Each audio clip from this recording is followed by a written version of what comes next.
Assalamualaikum warahmatullahi wabarakatuh. Selamat pagi kawan pajak. Bertemu kembali dengan kami, tim penyuluh dari KPP Pratama Jakarta Penjaringan. Saya dengan Dewi. Hari ini saya akan ditemani oleh rekan saya dengan Kak Opi. Halo Kak Opi. Halo Kak Dewi, selamat pagi. Selamat pagi Kak Opi. Hari ini kita akan menemani kawan pajak nih. Mungkin kawan pajak sudah tahu ya kalau hot isu yang terjadi di Indonesia itu saat ini terkait dengan konteks nih Kak Opi. Maka itu kami dari KPP Pratama Jakarta Penjaringan terus menerus mengadakan edukasi tentang konteks, termasuk konteks kita hari ini. Dan ini kita akan nggak bosan-bosan ya kawan pajak ya, karena konteks itu merupakan bagian dari reformasi yang sedang dilakukan oleh Direktorat Jenderal Pajak untuk memperbaiki terus kinerjanya. Pada kesempatan ini kita akan mengajak kawan pajak untuk mengenal lebih jauh apa itu konteks. Hadir di podcast kita kali ini yaitu dengan Kak Opi, penyuluh pajak KPP Pratama Jakarta Penjaringan. Hai. Dan kita akan berdiskusi tentang gambar umum konteks dan teknik pengaplikasian program konteks itu nantinya. Kita mulai lagi yuk kawan pajak. Nah, gimana Kak Opi bisa dijelaskan ke kawan pajak nih apa itu konteks? Ya, baik. Jadi Kak Dewi, kalau saat ini di Indonesia ini di berbagai media sosial itu pasti kita sering banget mendengar kata konteks ya.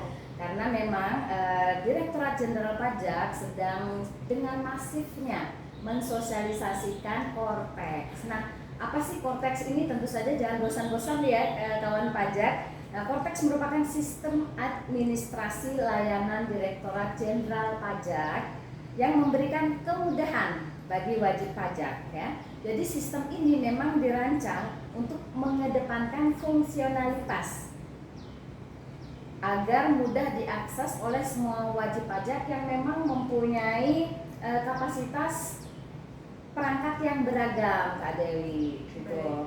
Jadi konteks ini memang mengintegrasikan juga semua layanan yang ada saat ini, misalnya seperti Innova, kemudian DJP online, kemudian pembayaran dan sebagainya. Semua diintegrasikan dalam sistem konteks. Oh begitu Kak Opi.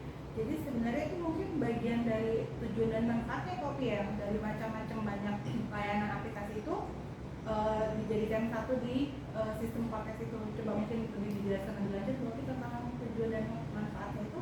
Ya, jadi tujuan dan manfaat konteks ini memang tidak lain adalah yang pertama adalah peningkatan efisiensi dan efektivitas Kak Dewi. Tentu saja ya, karena diharapkan dengan adanya konteks ini administrasi perpajakan menjadi lebih cepat, lebih akurat, dan tentu saja lebih transparan ya. Kemudian yang kedua, peningkatan kepatuhan wajib pajak. Tentu saja ya, dengan diberikannya berbagai kemudahan dalam pelaporan, tentu saja diharapkan nanti kawan pajak kepatuhannya meningkat. Karena kan kalau misalnya ada wajib pajak yang ingin melapor, tapi tata cara lapornya ribet, udah males duluan kan Kak Dewi ya. Nah, ini kita buat bagaimana wajib pajak itu bisa mengakses sistem layanan pelaporan SPT dan sebagainya itu dengan mudah, sehingga meningkatlah kepatuhan wajib pajak tersebut itu. Kemudian yang ketiga, peningkatan kualitas layanan. Nah, ini jadi tujuan konteks itu adalah untuk meningkatkan layanan kepada wajib pajak dan agar lebih mudah diakses tentu saja ya. Dan tadi ya yang di awal terintegrasi, jadi cukup masuk dalam satu pintu saja bisa set ya, dapat pelayanan macam-macam gitu. Kemudian yang keempat, tentu saja bagi kami peningkatan kemampuan analisis data ya, data perpajakan yang sudah terintegrasi dapat diolah dengan mudah. Gitu Kak Dewi. Jadi sudah mulai ada gambaran nih Kak Opi, ternyata sebenarnya memang memudahkan untuk kawan pajak juga ya. Jadi yang tadinya ada banyak banget pintu dimudahkan jadi satu pintu, yaitu pintu konteks tuh. Tadi mungkin yang Kak Opi sudah jelaskan kan tadi, misalnya kawan pajak mungkin melapor PPN pakai web e-faktur, melapor yang tahunan pakai yang DJP online seperti itu ya Kak Opi. Nah sekarang kalau untuk migrasi ke konteksnya ini Kak Opi, apa sih yang harus dipersiapkan oleh kawan pajak nih? kawan pajak, ketika nanti kita akan menggunakan sistem Cortex ini, kawan pajak yang pertama harus pemadanan NIK dulu. Ya, ini kan sudah lama ya kita sarankan, kita gaung-gaungkan, kita himbau wajib pajak untuk please lakukan pemadanan NIK menjadi NPWP dalam format 16 digit. Ya, kemudian yang kedua tentu saja nanti dalam mengakses atau menggunakan Cortex, tolong please pastikan data-data wajib pajak itu valid seperti identitas utama wajib pajak, kemudian nomor HP itu penting ya. Nah, silahkan cantumkan nomor HP yang masih aktif saat ini, kemudian alamat email, karena nanti kita akan berkomunikasi, misal kayak mengirim link aktivasi akun Cortex seperti itu harus melalui email ya. Jadi tolong pastikan emailnya valid dan aktif. Kemudian identitas penanggung jawab. Nah, ini PIC sangat penting ya untuk wajib pajak badan atau instansi pemerintah. Tolong berikan atau cantumkan identitas PIC yang valid. Kemudian tidak lupa untuk badan data daftar wajib pajak cabang. Ya, karena nanti ada tempat kegiatan usaha atau TKU yang harus diisi di Cortex. Kemudian ada dokumen pendirian, itu juga harus dipastikan benar ya dan valid. Begitu Kak Dewi. Jadi sebenarnya kalau yang untuk sebelum migrasi itu kawan pajak mungkin kita di awal sudah sering banget tuh juga pernah ada podcast terkait tentang pemadanan NIK. Mungkin nanti kalau kawan pajak agak-agak lupa di refresh lagi, kita ada kok, kita pernah kok kita bikin podcast terkait itu ya Kak Opi ya. Nah sekarang kalau untuk kawan pajak nih misalnya mau mengaplikasi atau mau login ke Cortex, apakah ada jalurnya gitu Kak Opi? Iya, tentu saja ada. Jadi gini, bagi kawan pajak yang sudah memiliki NPWP dan memiliki akun di DJP online, untuk bisa mengakses Cortex silahkan tinggal klik reset password ya, reset password. Nanti kami akan mengirimkan link ya, link untuk reset password ke email yang tadi. Nah, pastikan aktif ya kawan aktif pajak, dan valid. Kemudian bagi kawan pajak yang belum memiliki NPWP, maka dapat memilih menu New Registration ya pada halaman loginnya. Kemudian yang ketiga, bagi wajib pajak yang sudah memiliki NPWP namun belum memiliki akun di DJP online, ada kan ya Kak Dewi ya? Ada ya, pasti ada yang seperti itu. Sudah sudah punya NPWP tapi belum punya akun nih di DJP online, maka silakan memilih menu Digital Access Request dari laman login Sitas Portal. Jadi banyak pintu nih kawan pajaknya, disesuaikan aja dengan keadaan kondisi kawan pajak ya. Nah, untuk menu-menu tampilannya nanti kita bisa mengakses apa aja tuh Kak Opi kalau kita udah berhadapan dengan Cortex ini? Ya, nah ini kan karena masih belum berlaku, jangan khawatir, tapi DJP, Direktorat Jenderal Pajak dalam hal ini sudah menyiapkan simulator.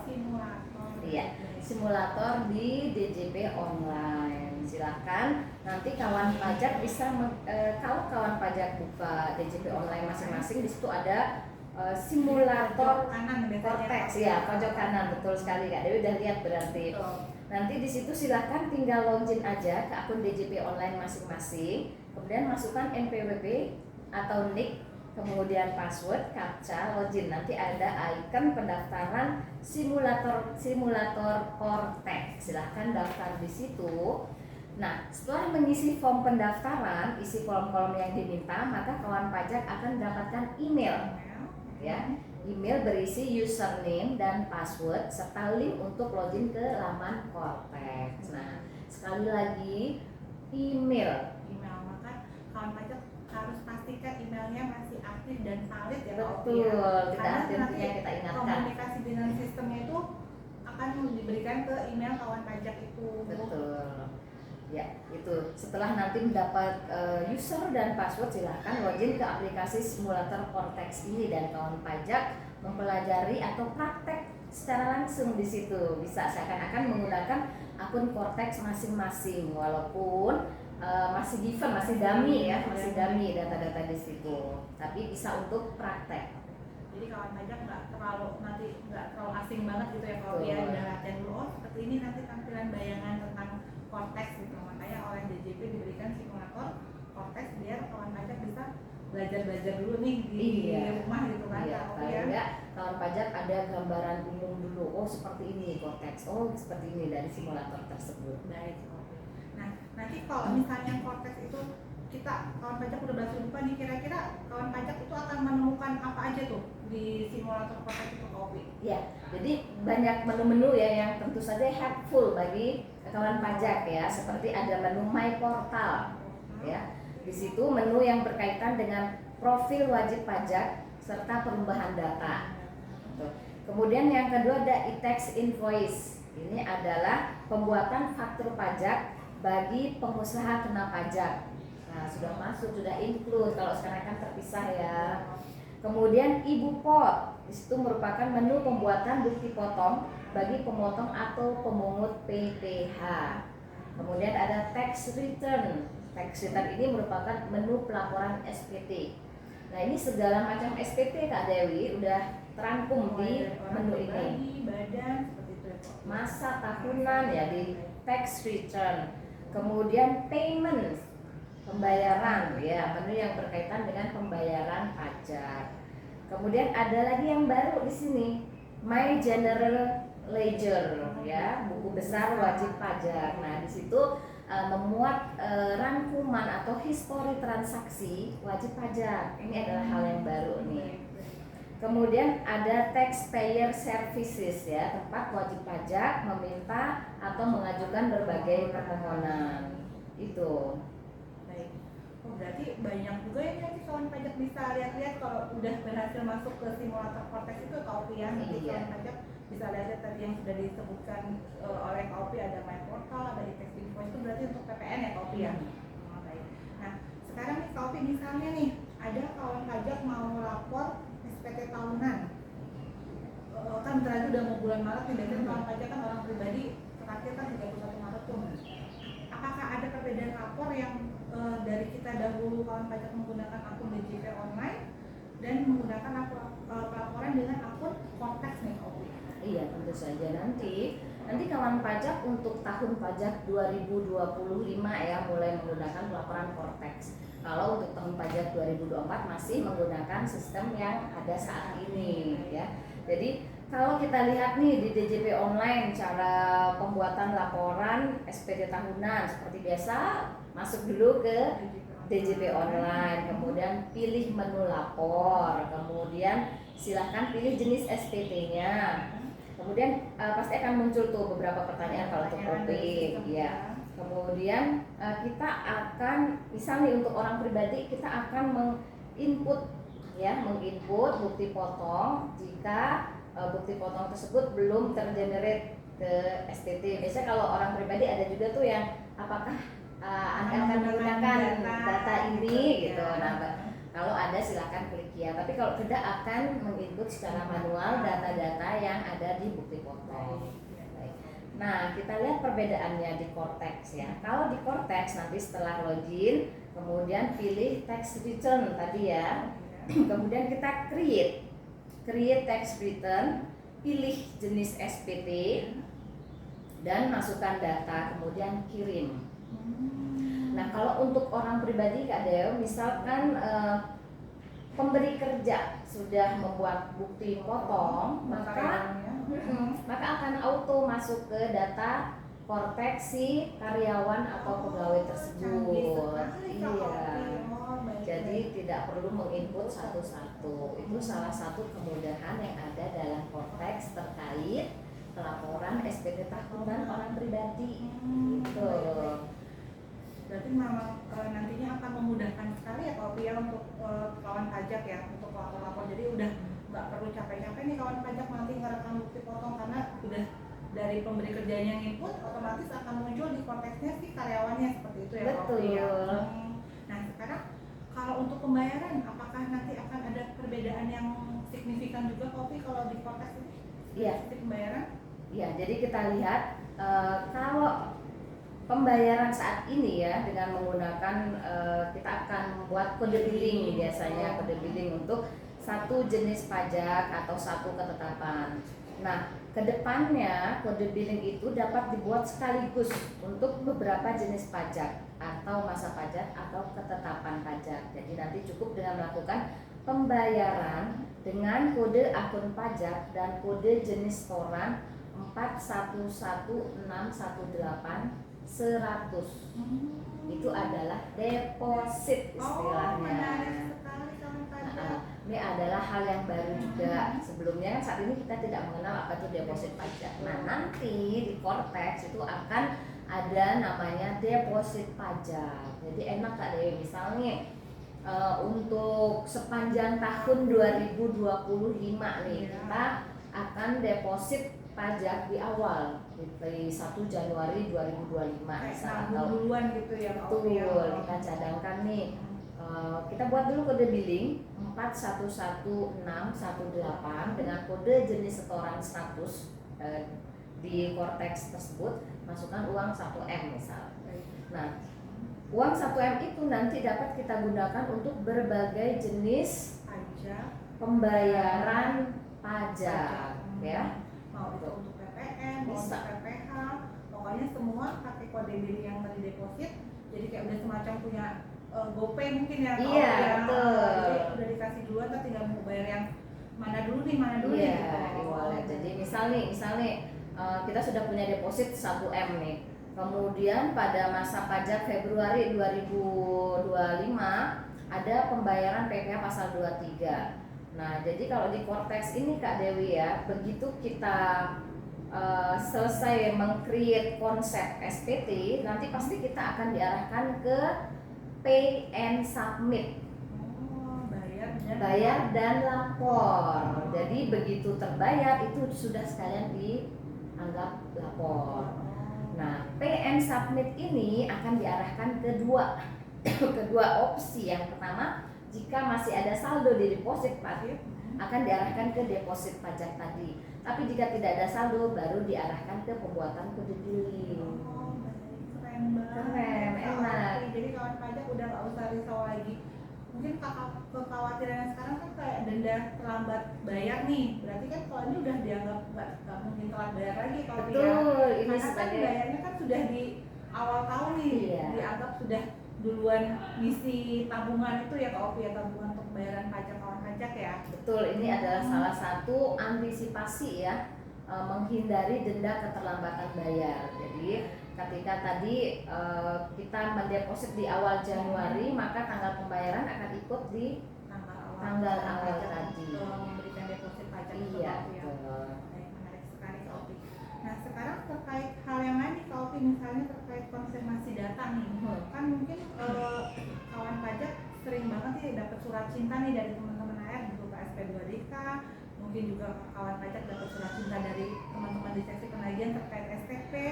Nah, ini kalau misalnya kasus-kasus yang sering terjadi kan kadang tuh kawan pajak mereka pasti reaksi pertama adalah kok nggak nerima sih gitu, misalnya ini ada STP ini loh Bu, ini STP ini loh Pak, enggak pasti belum terima. Nah, ini kalau misalnya di Cortex ada nggak antisipasinya nih Kak Opi untuk biar kawan pajak dapat terhindar dari hal-hal seperti itu lagi? Ya, betul sekali Kak Dewi. Jadi memang sudah disediakan ya di Cortex itu, salah satu menunya adalah notifikasi dokumen.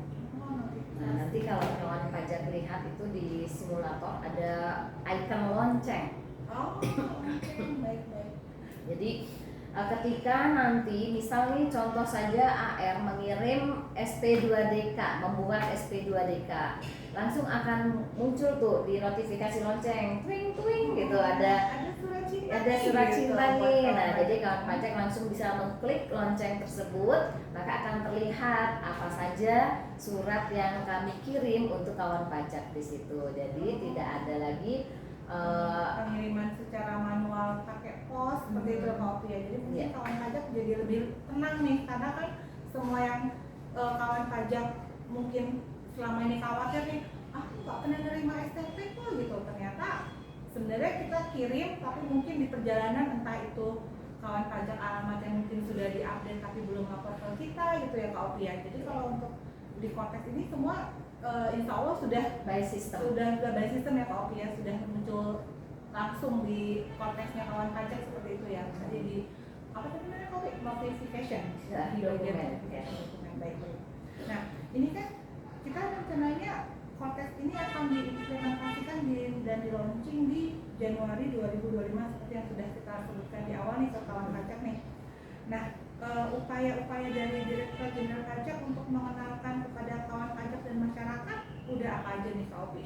Ya, sudah banyak ya Kak Dewi. Jadi dari tahap pertama gitu.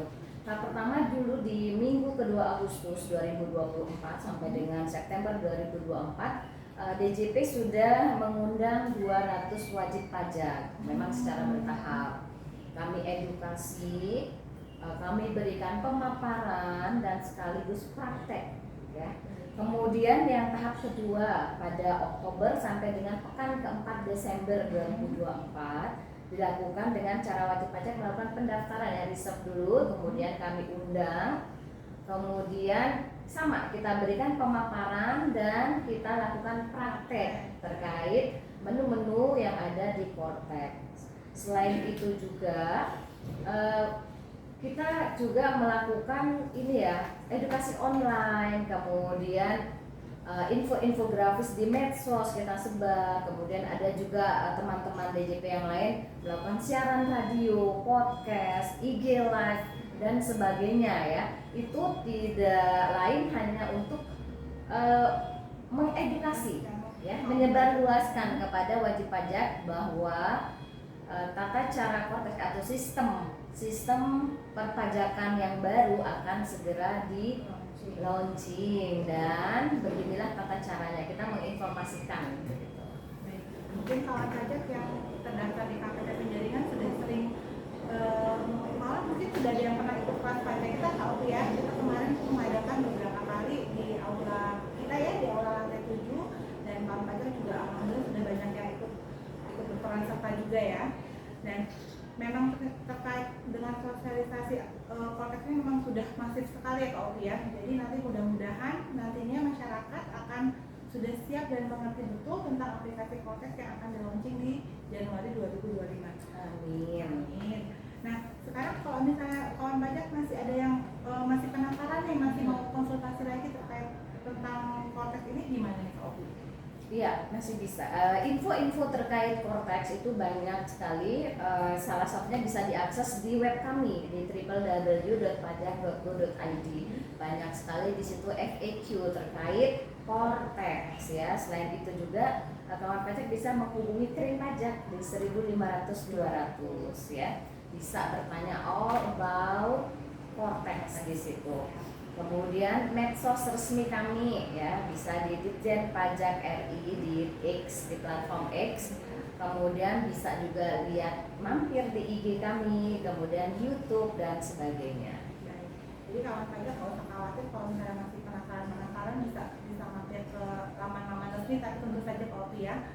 Dan kita ini udah nggak sabar banget, nanti mudah-mudahan dengan sistem Cortex yang akan di-launching ini harapannya tentu akan memudahkan kawan pajak untuk tadi meningkatkan layanan kami dan mempermudah kawan pajak juga untuk melakukan pelaporan pemenuhan kewajiban perpajakan yang begitu Kak Opi ya.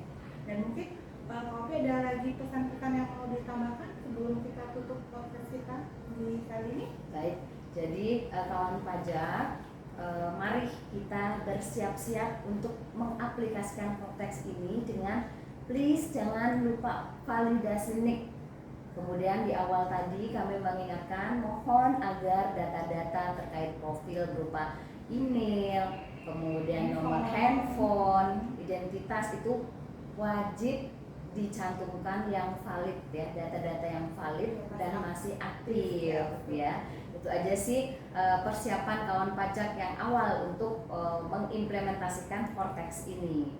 Karena dengan Cortex tersebut tidak lain adalah tujuannya untuk memudahkan kawan pajak semua. Baik Kak Opi, terima kasih banyak Kak Opi. Hari ini kita udah dapat banyak pencerahan ya kawan pajak terkait Cortex, dan nanti kita akan tunggu bareng-bareng ya untuk launching Cortex di Januari 2025. Jadi mari kita bersama-sama mendukung pemerintah dengan membayar pajak dan melaporkannya secara benar, tertib, dan tepat waktu. Karena pajak kuat, APBN sehat, Indonesia sejahtera. Terima kasih kawan pajak, kami pamit dulu di podcast kali ini. Mohon maaf apabila ada salah-salah. Assalamualaikum warahmatullahi wabarakatuh.